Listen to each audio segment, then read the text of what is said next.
Assalamualaikum warahmatullahi wabarakatuh. Anak-anak, selamat pagi semua. Mudah-mudahan kalian selalu dalam kondisi sehat walafiat.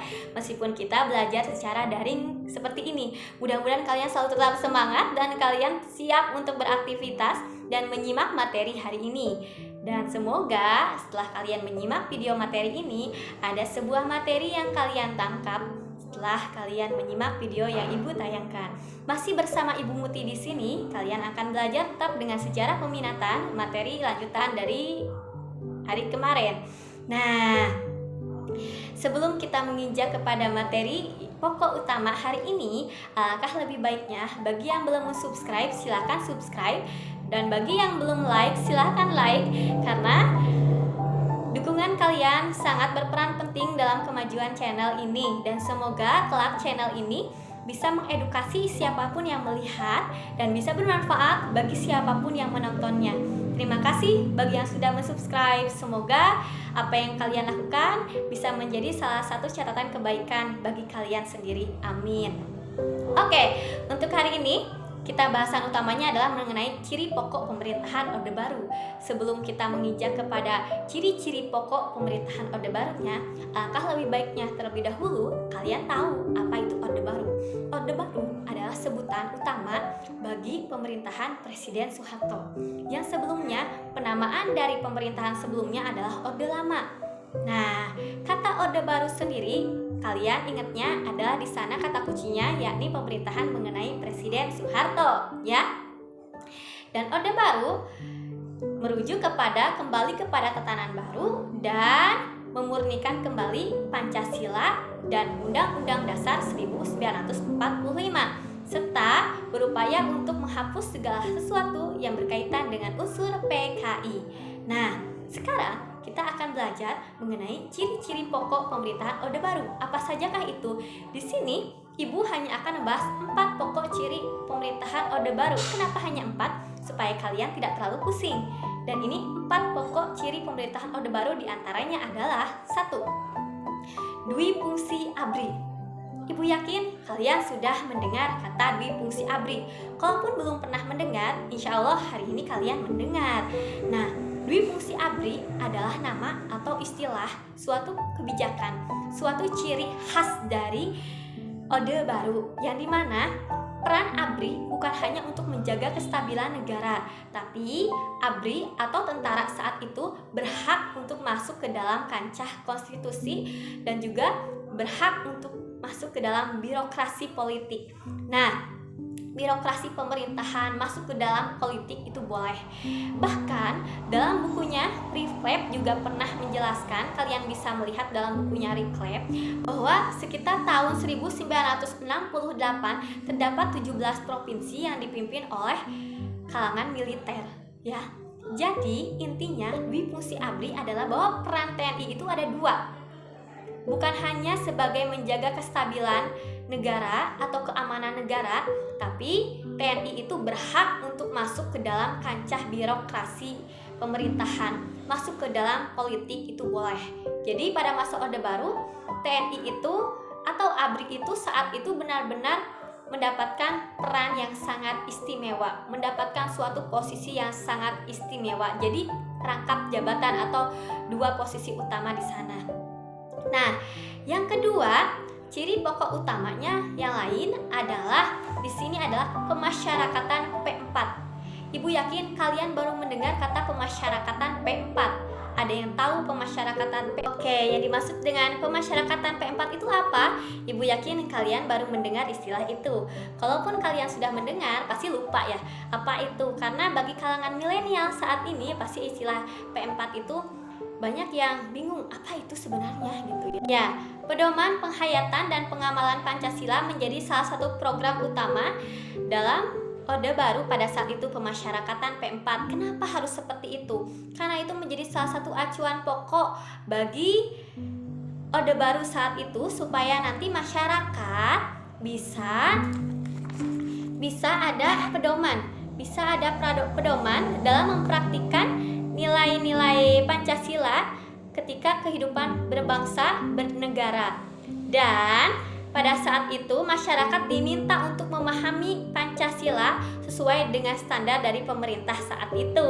Pasti kalian juga bingung maksudnya Ibu seperti apa gitu pemasyarakatan P4 atau pedoman penghayatan dan pengamalan Pancasila itu seperti apa gitu ya. Yang dimana P4 itu sendiri dilaksanakan secara penataran. Penatarannya itu secara berjenjang dari mulai SMP sampai jenjang perguruan tinggi negeri. Bahkan ketika itu bukan hanya kalangan golongan pelajar saja yang diminta untuk memahami nilai-nilai Pancasila, tapi setiap tanggal 17 aparatur negara juga ya pegawai negeri itu diminta untuk memahami betul tentang nilai-nilai Pancasila itu seperti apa. Serta selain itu P4 mengajarkan butir-butir Pancasila yang berjumlah 45 butir. Dan di sana orang-orang itu harus tahu betul maksudnya P4 itu seperti apa dan bagaimana gitu. Nah, ini beda ya kalau yang sama sekarang gitu. Kalaupun Ibu cek sekarang juga kayaknya kalian lupa atau mudah-mudahan kalian ingat butir Pancasila itu ada berapa. Atau enggak sila Pancasila itu dari sila pertama sampai sila kelima masih ingat atau enggak gitu. Dari mulai pertama apa? Ya betul, ketuhanan yang Maha Esa. Yang kedua apa? Kemanusiaan yang adil dan beradab. Yang ketiga apa? Persatuan Indonesia. Yang keempat, kerakyatan yang dipimpin oleh hikmah kebijaksanaan dalam permusyawaratan perwakilan. Dan yang kelima, keadilan sosial bagi seluruh rakyat Indonesia. Nah, yang kelima sila Pancasila itu ketika pemasyarakatan P4 itu ada butir-butirnya. Jadi sila pertama juga ada beberapa butir, kedua, ketiga, keempat, kelima, dan itu berjumlah dari 5 sila itu 45 butir yang harus dikuasai gitu.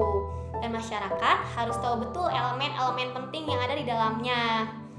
Nah, selain pemasyarakatan P4, salah satu ciri pokok pemerintahan Orde Baru yang lain adalah sentralisasi pemerintahan. Yang dimana sentralisasi pemerintahan itu maksudnya adalah ketika pada masa Orde Baru menerapkan kebijakan segala sesuatunya itu lebih kepada terpusat atau sentralistik, lebih kepada di pusat.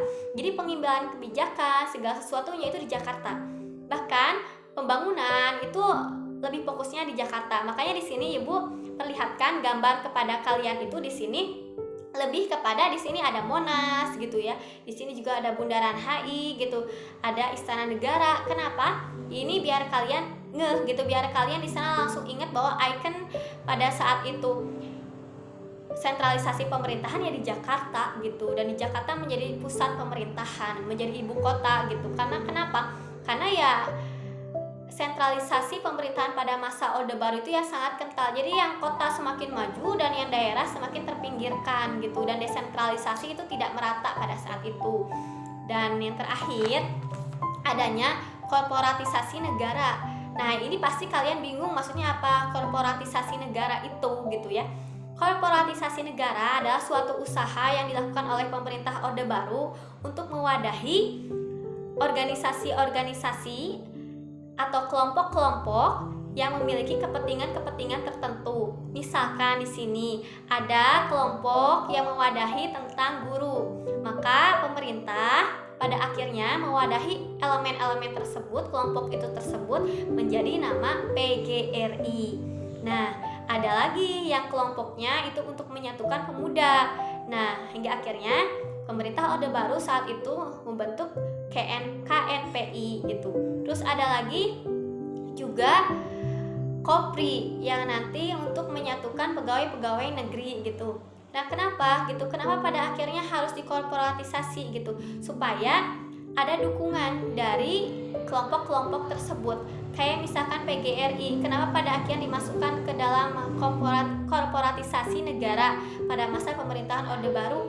Karena salah satu programnya dari PGRI sendiri berupaya untuk nanti membersihkan pendidikan dari unsur-unsur PKI dan mendukung segala sesuatu upaya pemerintahan Orde Baru saat itu demi menciptakan kestabilan politik ekonomi, juga mengembalikan segala sesuatunya kepada unsur yang sesuai dengan kaidah Pancasila dan UUD 1945. Terus selain itu, Kopi juga sama gitu, bagaimana benar-benar mendukung betul apapun itu yang dilakukan oleh pemerintah Orde Baru. Juga KNPI juga sama sebagai pemuda. Itu sama juga bagaimana berupaya untuk menyatukan pemuda-pemuda Indonesia supaya bisa semakin berkarya, aktif, dan memajukan kestabilan nasional gitu ya. Nah, tapi Ibu lupa ya, singkatan dari PGRI itu apa ya? Ada yang tahu PGRI itu apa? Persatuan Guru Republik Indonesia, ya betul. Kalau KNPI, kalian tahu apa? Komite Nasional Pemuda Indonesia, betul. Kalau KOPRI apa? Korps Pegawai Republik Indonesia, betul ya. Jadi dari sananya saja, dari singkatan-singkatan itu, dari penamaan-penamaan tersebut jelas itu berbeda. Jadi intinya ciri pokok pemerintahan Orde Baru yang 4 itu pasti itu ada perbedaan ya. Dari yang mulai pertama adanya Dwi Fungsi ABRI, terus ada yang mulai pemasyarakatan P4, yang soal mengajarkan kembali tentang unsur-unsur Pancasila seperti apa, bagaimana.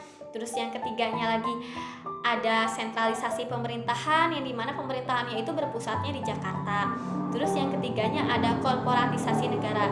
Ingat kalian yang terakhir itu korporatisasi negara. Apabila kalian pusing, intinya saja korporatisasi negara adalah usaha yang dilakukan oleh pemerintah untuk mewadahi kelompok-kelompok yang memiliki kepentingan-kepentingan guna nanti bisa untuk ikut serta dalam pembangunan nasional gitu ya, yang termasuk tadi yang sudah Ibu jelaskan.